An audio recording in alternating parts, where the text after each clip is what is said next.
Hello everybody. I feel very awkward because this is my first time recording a YouTube video using my back camera. I've recorded YouTube videos in the past many years ago, and I decided to get back into it because I need new hobbies. I can't crochet all day, even though I would love to.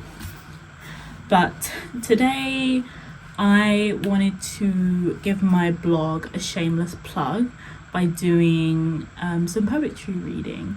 So I am a writer. I really enjoy mostly writing poetry, and I also do think pieces and short stories, but to less of a frequency than I do poetry. So I wanted to be more comfortable with reading my poetry out loud because I'm very much like I can spend all day at my laptop writing multiple poems, and although I'm posting them publicly on my blog, they like essentially never really see the light of day because my blog isn't popping, and I'm okay with that. It's just an outlet for me.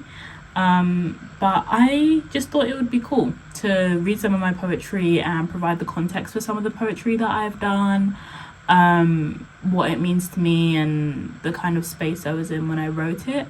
I think that being that this is my first video, I'm probably going to start off very light, keep it nice and short. I have some poems that are a lot longer than the one that I'm going to be reading today. But I just thought that let's ease into it. Like, you don't want to be too rough to start off. Like, you want to be nice and slow, caress, warm up the taste buds a little bit, get people interested. You don't want to jump right in. But for future videos, I'll definitely read some of my longer pieces, and maybe in the future I might even read some of my think pieces and have discussions around that and do like video essay style videos. But yeah, I'm in the midst of recovering from the flu that I had like last week, so excuse me if I have to pause to drink some water every now and again. But the title of the poem that I'm going to be reading today is Rebirth. Vertical-eyed creature, so full of mystique and terror. Scales shed, life becomes anew. Perhaps I can be like you. So that's the whole poem. This one is like definitely one of my shorter poems. It's literally just 4 lines. But I think the context is going to probably take up most of the space in this video.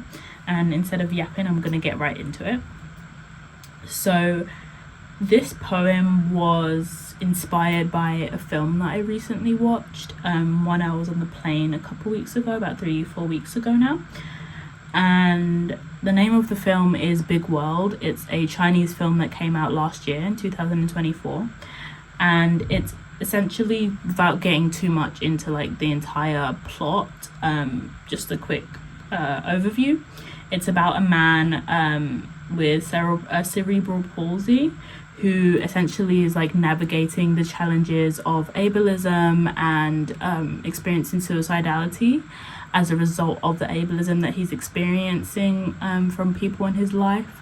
And it documents his relationship with his grandmother, who has like unwavering love and commitment to being with him while he's like navigating the challenge of ableism from even people within his family, but especially from people outside of his family. This movie made me cry. Like, this movie literally had me on the airplane crying. It was just so like, it was just very emotional.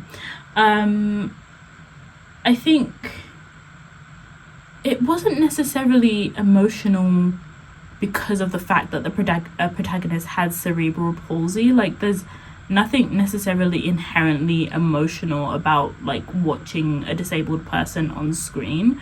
That's not necessarily where the emotion came for me.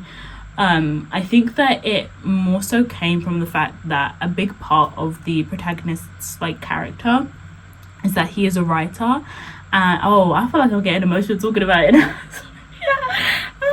Oh my god, I'm such a crybaby. I'm getting emotional talking about it now. But so the protagonist is like a writer, and he uses writing as like an outlet, and I think that it was very emotional because like I saw a lot of myself in the protagonist. Oh my god, stop, I'm actually crying thinking of this movie again. But like sometimes I need to remember, like, these are just actors, like, they're so good. I need to remember, these are literally just actors. They're doing their job, and they're doing their job damn good. They're doing their job damn good. Oh my god, that actor had bills to pay, and all his bills are paid for the month, for the year, honey. But so the protagonist is a writer, and he uses writing as his main outlet to express and like really work through everything going on in his mind and in his life. And because of the fact that he is a writer, even when he's like speaking, it's always in such a like profoundly poetic way, and like it just really touched me because I mean, I too am a writer.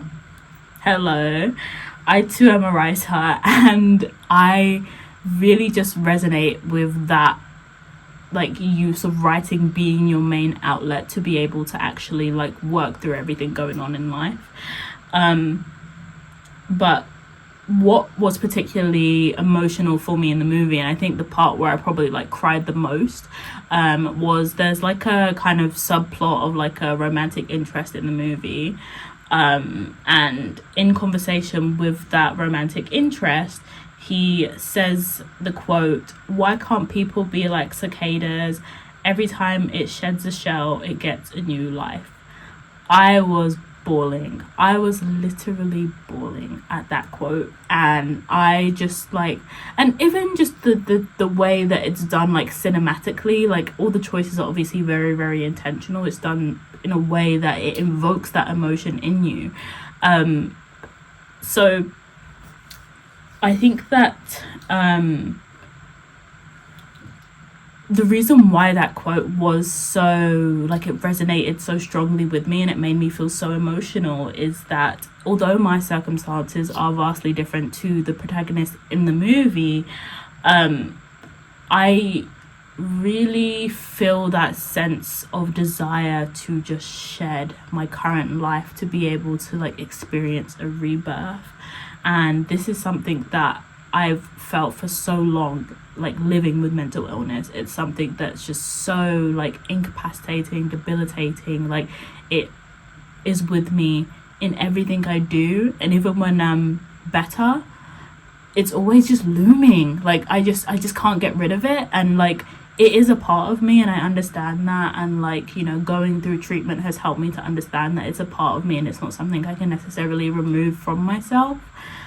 Just exactly like, you know, having a mental illness is in many ways classed as having a disability. Like people with disabilities, whether you have like a physical impairment, whether you have like a mental impairment, intellectual, cognitive, whatever it is, like you can't remove it. It's a part of you. It's a part of your everyday life. It's a part of your lived experience and your reality. But that doesn't mean that sometimes you don't want to just like have something different, you know. Like it doesn't mean that I hate myself because of the fact that I have this like impairment and this illness. It's just that wouldn't it be nice to be able to shed my skin and like experience a different existence where I'm not completely like bound to this thing that shapes my life and my existence every day. And so although I don't know too much about cicadas because I'm from the UK, like I don't think we have cicadas in London, I am in awe of snakes. I love snakes. I don't really find snakes to be frightening or ugly or gross or scary or anything like that. I find them to be really intelligent and fascinating creatures, and like I would love to maybe in the future one day even have a pet snake. But I think that the quote really resonated to me because of the way that I perceive snakes and the things that snakes represent to me and why I revere them so much. Because they represent that concept of like rebirth and renewal. I really envy the opportunity to shed one's old self and be able to leave it behind and move forward in a completely new existence, devoid of everything, of all the bruises, of all the marks, of all the experience, of all the harm, of all the hurt that shaped that past life. Like, to be able to literally shed yourself and to move forward, like, it's something that is so envious when I look at snakes, to just to move through and be completely unscathed, to no longer have to like move every day with the bruises that mark your existence. I just think it's just so poetic. It's so beautiful. And I think a large part of why the movie was so emotional to me, even to the point that it inspired my poem, is because I just resonated with it so much. Like, I resonated with it so much. But I would say that's my entire like contextual analysis of my poem. What I do want to do though is acknowledge that, just to give a little caveat, I put as a note in my notes here, about the movie. Obviously, if you are wanting to go and watch it, I mean, I enjoyed the movie. I think it was a good watch, but I don't want to be oblivious to the fact that there's a lot of problematic aspects of the movie. I would say probably the biggest problematic thing in the movie is the fact that the actor that actually plays the main character, Lil Chun-Yi, he does not have cerebral palsy. The movie is actually based on a real person by that name. His name's Lil Chun-Yi or Chun-Hee. It's actually based on a real story. I don't know to what degree aspects of the movie are like fictitious or like, you know, not necessarily exactly based on the real person's life experiences, and like his expressed thoughts and emotions and what have you. But the storyline itself is actually based on a real person's experiences. The actor that plays that man does not have cerebral palsy, and I recognize that as a really, really big issue in the movie industry. The exclusion of disabled people from opportunities, particularly in playing disabled roles, even more so when it's like actually based on a real life disabled person too. Like, to not just cast a disabled actor is, you know, a choice, but I don't know all the ins and outs of what went into the casting. I did read that like the actor and the real person, like, they developed a really strong relationship during the production process, and obviously, like, you know, for him to have his story told by, you know, the through the movie, the real life person was okay with it and, like, you know, has expressed support for it. But I just wanted to throw that out there just so that I'm not acting oblivious to the fact that that is a problem that happens. But that's my video. I hope that you guys enjoyed my poetry reading. Be sure to check out my blog. Again, shameless plug, I'm not embarrassed to do it. This is the whole purpose of this video.